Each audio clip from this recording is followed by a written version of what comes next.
नमस्कार आपण मानक लिजा विलेज किचन चैनल को स्वागत जनाऊँगी।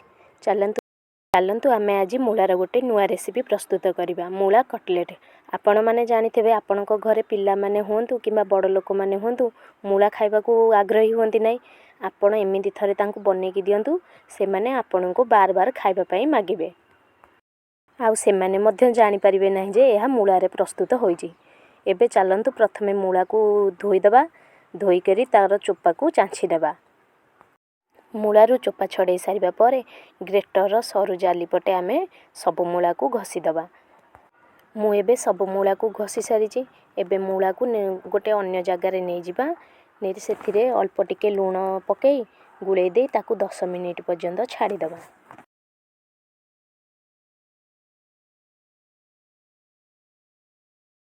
एबे मु 4-5टी धनिया पत्र और 2-3टी कंचा लंका को काटी देउछि। कंचा लंका काटी सारिबा परे 6-7टी पियाज पत्र नबा। पियाज पत्र को आमे नहीं छोट छोट करी काटी दबा। एबे चलंतु आमे सुजी भाजी दबा। सुजी की बेसी लाल पर्यंत भाजबानी अल्प टिके हल्का रे भाजी दबा और 1.5 चम्मच खंडे जीरा भाजी दबा।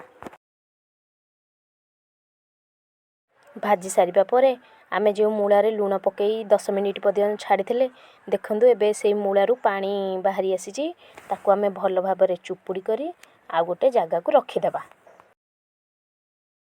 एबे आमे सेथिरे 1/2 चम्मच हब टिके लूण पकई दबा और आमे जो काटी रखी थबा धनिया पत्र कंचा लंका और पियाज पत्र को पकई की भलरे गुळेई दबा।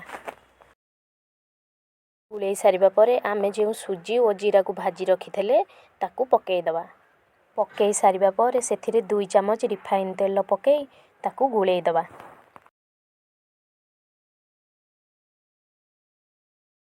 एबे देखंतु मु एठी भल भाबरे गुळेई देइची। एबे आमे हाथ रे टिके तेल मारी ताकू गोल गोल करी पिठा परी तयारी करी देबा।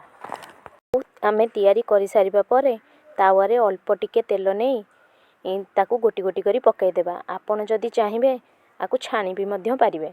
पकईबार 5 मिनिट पर्यंत ताकू टिके तेल रे आमे फ्राई कर दबा।